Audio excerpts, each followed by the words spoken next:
প্রাচীন বাংলা, যা বর্তমান বাংলাদেশ এবং ভারতের পশ্চিমবঙ্গের অংশবিশেষ নিয়ে গঠিত, যা একটি সমৃদ্ধ অর্থনৈতিক এবং সাংস্কৃতিক ইতিহাসের অধিকারী। খ্রিস্টপূর্ব যুগ থেকে মধ্যযুগ পর্যন্ত বাংলা তার কৃষি, শিল্প, বাণিজ্য এবং সাংস্কৃতিক বৈচিত্র্যের জন্য বিশ্বব্যাপী খ্যাতি অর্জন করেছিল।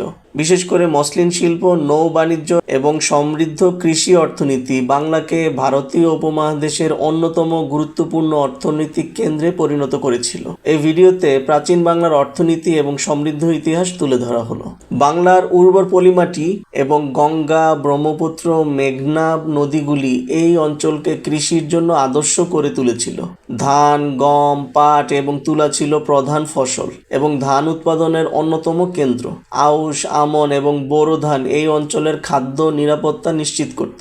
ফুটিকার্পাস নামক বিশেষ তুলা মসলিন শিল্পের জন্য অত্যন্ত গুরুত্বপূর্ণ ছিল। সেই সাথে পাটও বাণিজ্যিক ফসল হিসেবে গুরুত্ব পেয়েছিল। প্রাচীনকালে কৃষকরা সেচ ব্যবস্থা এবং ঐতিহ্যবাহী কৃষি পদ্ধতি ব্যবহার করত। মৌর্য ও গুপ্ত আমলে উন্নত সেচ ব্যবস্থা এবং জমি ব্যবস্থাপনা কৃষি উৎপাদন বাড়িয়েছিল। বাংলার মসলিন শিল্প ছিল বিশ্বব্যাপী বিখ্যাত।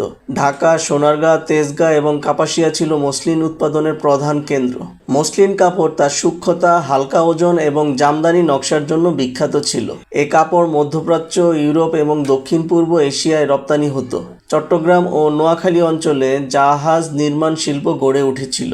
তামা, লোহা এবং অন্যান্য ধাতু থেকে তৈরি অলংকার, অস্ত্র এবং গৃহস্থালী সামগ্রী উৎপাদিত হতো। বাংলার উপকূলীয় অঞ্চলে লবণ উৎপাদন একটি গুরুত্বপূর্ণ শিল্প ছিল। এটি স্থানীয় ও আন্তর্জাতিক বাণিজ্যে ব্যবহৃত হতো। বাংলার অভ্যন্তরীণ নদীপথ যেমন গঙ্গা, ব্রহ্মপুত্র এবং মেঘনা বাণিজ্যের জন্য গুরুত্বপূর্ণ ছিল। তাম্রলিপি, চন্দ্রকেতুগড় এবং ওয়ারী বটেশ্বর ছিল প্রধান বাণিজ্য কেন্দ্র। বাংলা ছিল প্রাচীন বিশ্বের বাণিজ্য নেটওয়ার্কের একটি গুরুত্বপূর্ণ অংশ। তাম্রলিপি এবং চট্টগ্রাম বন্দর দিয়ে রোম, মধ্যপ্রাচ্য, চীন এবং দক্ষিণ পূর্ব এশিয়ার সাথে বাণিজ্য পরিচালিত হতো। মসলিন, তুলা, পাট, লবণ, মশলা এবং ধান ছিল প্রধান রপ্তানি পণ্য। বিভিন্ন ঐতিহাসিক এবং ভ্রমণকারীরা বাংলার সমৃদ্ধ বন্দরের বর্ণনা দিয়েছেন। প্রাচীন বাংলার সমৃদ্ধির কারণ: বাংলার উর্বর ভূমি, নদী ব্যবস্থা এবং সমৃদ্ধ উপকূল এটিকে কৃষি ও বাণিজ্যের জন্য আদর্শ করে তুলেছিল। তাঁতি, কৃষক এবং কারিগরদের দক্ষতা বাংলার শিল্প ও অর্থনীতিকে সমৃদ্ধ করেছিল। বাংলার বন্দর এবং বাণিজ্য নেটওয়ার্ক এটিকে বিশ্ব অর্থনীতির সাথে সংযুক্ত করেছিল। বাংলার বন্দর এবং বাণিজ্য নেটওয়ার্ক এটিকে সংযুক্ত করেছিল বিশ্ব অর্থনীতির সাথে। ব্রিটিশ শাসনের প্রভাব এবং সমৃদ্ধির পতন: ব্রিটিশ ইস্ট ইন্ডিয়া কোম্পানির শাসন প্রাচীন বাংলার সমৃদ্ধির পতনের সূচনা করে।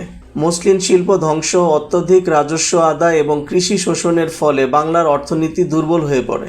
1770 সালের দুর্ভিক্ষ ব্রিটিশ শোষণের ফলে সৃষ্টি হয়, যা বাংলার জনসংখ্যার প্রায় 1/3 মৃত্যুর কারণ। ব্রিটিশরা বাংলার শিল্প ধ্বংস করে এটিকে কাঁচামাল উৎপাদনকারী উপনিবেশে পরিণত করে। এর ফলে একসময় অর্থনৈতিকভাবে সমৃদ্ধ একটি জনপদ ব্রিটিশ শাসনের কুপ্রভাবে ধ্বংস হয়ে যায়।